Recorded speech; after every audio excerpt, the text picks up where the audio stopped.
अस्सलाम वालेकुम नाज़रीन।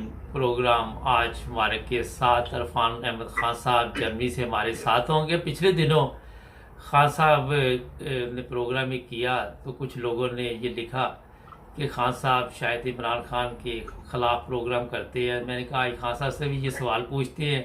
खान साहब आपको मैंने भेजे थे कमेंट्स और लोग कुछ इस तरह के ख्यालात का इजहार कर रहे थे। कई तो काफ़ी तारीफ कर रहे थे, कई कह रहे थे कि इमरान खान के खिलाफ है खान साहब। तो मैंने कहा खान साहब से पूछते हैं क्या मसला है। नहीं, मसला इमरान मुबारक साहब क्या होना है। एज ए जर्नलिस्ट जो मेरी जाती राय बनती है वो मैं बयान कर देता हूँ। जी मैं ना इमरान खान के खिलाफ हूँ, ना मैं शरीफ फैमिली के फेवर में हूँ, ना मैं पीपल्स पार्टी की फेवर में हूँ। जी मैं तो 50 साल हो गए उस मुल्क को छोड़े हुए, और ऐसी एज में उस मुल्क को छोड़ दिया था जब कभी मेरा वोट भी नहीं बना था। अच्छा। तो जहाँ हमने वोट का इस्तेमाल भी नहीं करना, वहां पे हम उसके लिए मैंने ये करना कि मैं फलाने को पसंद करूं, फलाने को ना पसंद करूं, ये सवाल नहीं है। सवाल सिर्फ ये है क्योंकि वो मुल्क है, वो वतन है, असल वतन वही है, वही आबाओ अजदाद की कब्रें हैं, और इसलिए बहरल उसके बारे में हम उससे ला ताल्लुक नहीं रह सके। जी इसलिए जो पढ़ते हैं, जो देखते हैं, उसका असर कबूल करते हैं, और जो तबीयत चाहती है कि हाँ उस मुल्क में ऐसा होना चाहिए, वो मैं बयान कर देता हूँ। तो इसमें किसी की मुखालफत या फेवर की बात नहीं है। जी मैंने ये कहा था कि इमरान खान साहब के पास इस वक्त है कि कौम उनके पीछे लगी हुई है। उन्हीं लोगों ने तरक्की की है जिन्होंने लिबरलिज्म को अपनाया है। जी किसी तरफ भी इंतहा पसंदी का रुझान रखना, चाहे वो सियासी हो चाहे वो मजहबी हो, वो नुकसानदेह है। आज दुनिया के हालात बदल चुके हैं। टेक्नोलॉजी ने दुनिया को बिल्कुल एक विलेज बना के रख दिया है। हर कोई एक दूसरे से इतना करीब हो गया हुआ है, ख्यालात के लिहाज से भी, इंफॉर्मेशन के लिहाज से भी। इसलिए हर इंफॉर्मेशन एक मिनट में पता लग जाती है, और जो नेगेटिव बात होगी वो उतनी ही तेजी के साथ पूरी दुनिया के अंदर आपकी बात फैल जाती है। तो बजाय इससे कि नेगेटिव अप्रोच दुनिया के अंदर पाकिस्तान की जाए, हम इमरान खान साहब को इस डायरेक्शन में कौम को लेके जाना चाहिए जिससे लिबरलिज्म जो है, या दुनिया के सामने ये सामने आए कि हाँ पाकिस्तानी कौम जो है एक लिबरल लोग है, एक अच्छी सोच रखने वाले लोग हैं, इंतहा पसंद नहीं है। ये मेरा कहने का मकसद था कि इमरान खान साहब को इस डायरेक्शन के अंदर सोचना चाहिए, और इस मौके से फायदा उठाते हुए कौम को इस तरफ लेकर जाना चाहिए। ये मैंने नहीं कहा कि वो एकदम मजहबी कानून बदल दें या मजहब को इंतहा तक लेके जाए, ऐसी कोई बात मैंने की कि जो बास्को एंड आपने भेजे थे उनसे ये तासुर मिलता था कि अगर इमरान इस वक्त ऐसी बात करेगा तो दुनिया उसके खिलाफ हो जाएगी। ये बात नहीं है कि दुनिया इसके खिलाफ हो जाएगी। जब कौम उसके साथ है तो फिर उसको किस बात की फिक्र है। सिर्फ ये है कि कौम को मिजाज से बदलना है, उसके लिए एक डायरेक्शन देनी है। ये लीडर का काम होता है। इसी यही कायद की खूबी होती है कि वो कायदे आजम कौन से मजहबी लीडर थे, लेकिन एक पूरी कौम उनके पीछे लग गई थी ना, अकेली मुसलमान कौम अपने पर लगा लिया था। यही मैंने बात कही है कि इमरान खान साहब को इस तरफ तवज्जो करनी चाहिए। अच्छा खान साहब, ये बताइए कि कल 8 जगह से पिछले दिनों कागजात मंजूर हुए, इमरान खान के फैसलाबाद से मंजूर नहीं किए गए। ये क्या वजह है?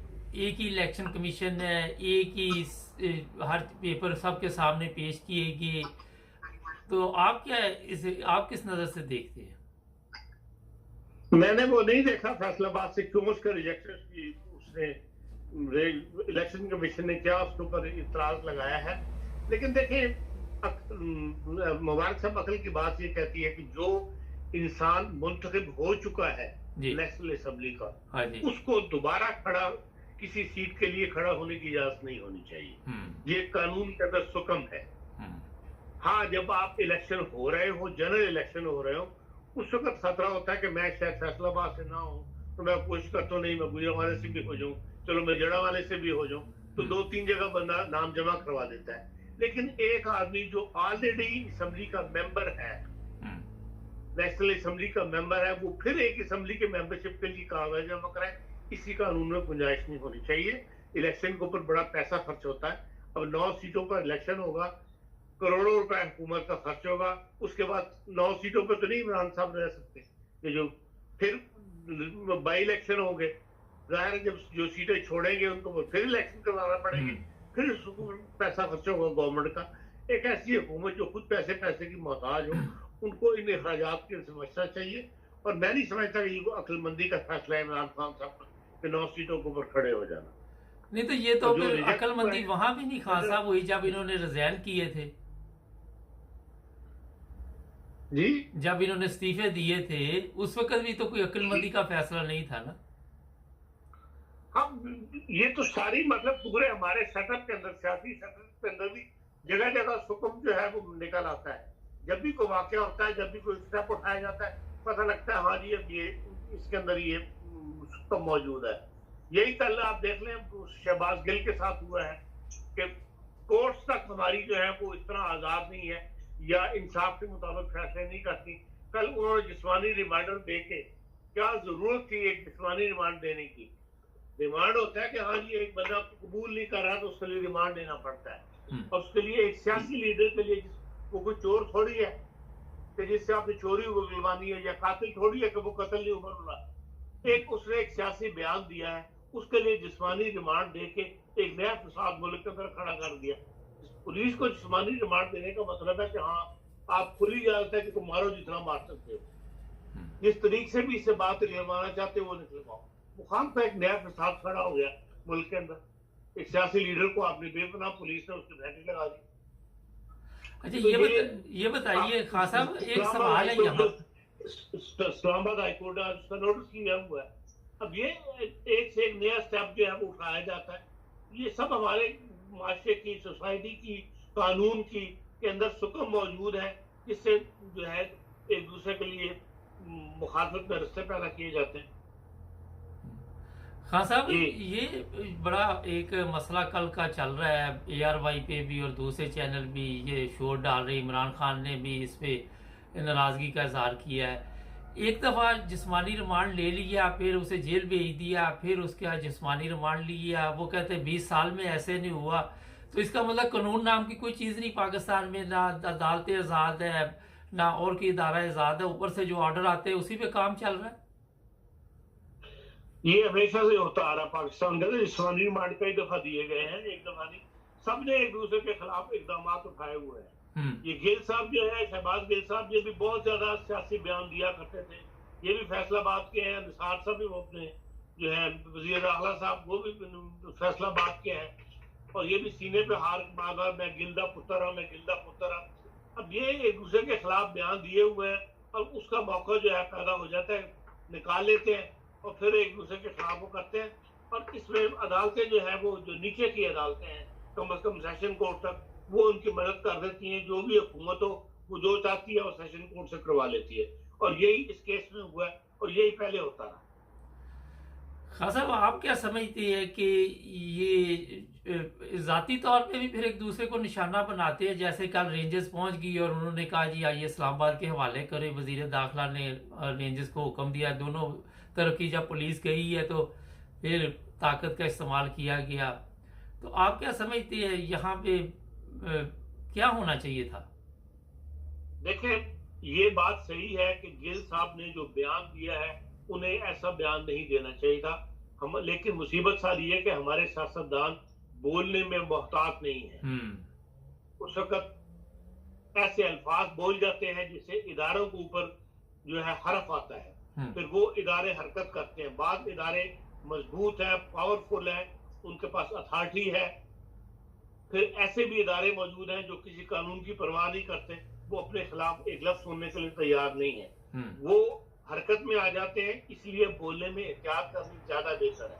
अब गिल साहब खुद ही फंस गए हुए हैं और फिर आगे फिर जब अब मौका पैदा हो जाए तो फिर बदला उतारने वाले जो है वो भी मैदान में उतर आते हैं। इस केस में भी यही नजर आता है कि जो गलती हो गई थी गिल साहब से, इदारों के खिलाफ बयान दिया, उसको बुनियाद बनाकर अब दूसरे इदारे जो है, दूसरे अफराद, सियासी उनके दुश्मन जो है वो भी मैदान में उतरे हुए हैं और उसका बदला लिया जा रहा है पुराने बयान।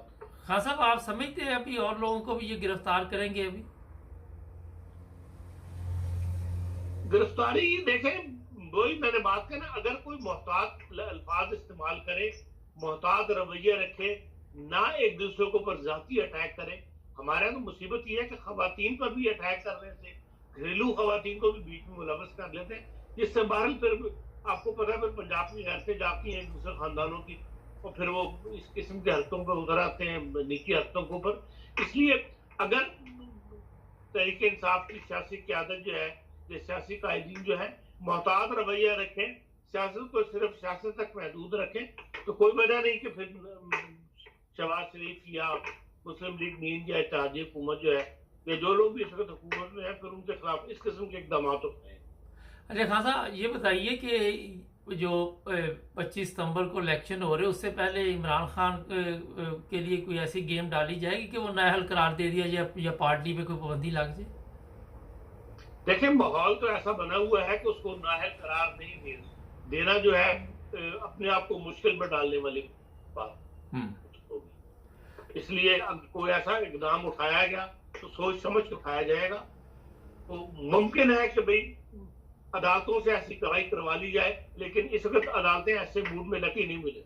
अच्छा, तो ये आपका ख्याल ये है कि इलेक्शन आराम से हो जाएंगे, तो इसमें तो अगर नून लीग वाले या दूसरी पार्टियां हार गई तो उनके लिए फिर एक और मुसीबत बन जाएगी।